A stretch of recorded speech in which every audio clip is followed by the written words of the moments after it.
વિદ્યાર્થી મિત્રો એક જ મિનિટની અંદર 4 થી 5 એમસીક્યુ આ વિડિયોની 1 મિનિટ તમારી આવનારી બોર્ડ તથા ગુજસેટ પરીક્ષાની અંદર ગેરંટી સાથે કહીએ છીએ કે તમને ઓછામાં ઓછો 1 અથવા એનાથી વધારે માર્ક્સ પણ 100% અપાવશે।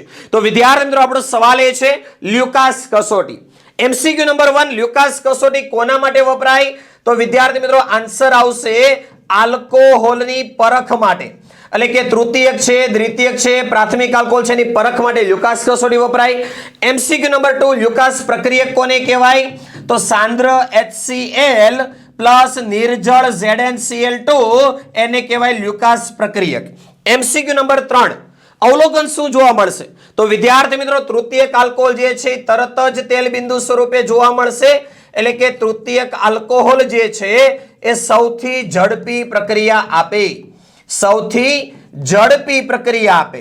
દ્વિતીયક આલ્કોહોલની વાત કરીએ તો મિશ્રણને 5 મિનિટ ગરમ કર્યા બાદ, મિશ્રણને 5 મિનિટ ગરમ કર્યા બાદ દ્રાવણ જે છે એ દૂધિયો જોવા મળે, દ્રાવણ દૂધિયો જોવા મળે। અને જો પ્રાથમિક આલ્કોહોલની વાત કરીએ તો સૌથી ધીમી પ્રક્રિયા, એટલે કે કોઈ પ્રક્રિયા ન થાય, આપણે કહેશું રંગ પરિવર્તન ન દર્શાવે અથવા તો રંગ પરિવર્તન થતું નથી। તો બોર્ડ અને ગુજસેટ પ્રમાણે આપણે એવું ભણીએ છીએ કે પ્રાથમિક આલ્કોહોલ સૌથી ધીમી પ્રક્રિયા આપે છે, જ્યારે જેડબલ નીટમાં આપણે એવું પણ ભણીએ છીએ કે અંદાજે 30 મિનિટ જેટલો સમય લાગે છે।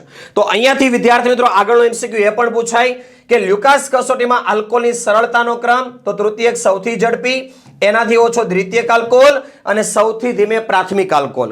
હવેનો એક એમસીક્યુ તમારે આન્સર આપવાનો છે આ વિડીયોમાં કોમેન્ટ કરીને। તો સવાલ એ રહેવાનો છે કે બેન્ઝાઇલ આલ્કોહોલ લ્યુકાસ કસોટીમાં કેવું પરિવર્તન દર્શાવશે, અને બંધારણ પણ તમને આપી દઉં કે બેન્ઝાઇલ આલ્કોહોલ એટલે બેન્ઝીનની ઉપર CH2OH। તો વિદ્યાર્થી મિત્રો બેન્ઝાઇલ આલ્કોહોલ લ્યુકાસ કસોટીમાં શું દર્શાવશે આ વિડીયોમાં કોમેન્ટ કરી દો, વિડીયોને લાઈક કરી ચેનલને સબસ્ક્રાઇબ કરી દો, અને વિદ્યાર્થીઓ તમારા મિત્રો સુધી આ વિડીયોની લિંકને પણ શેર કરી દો।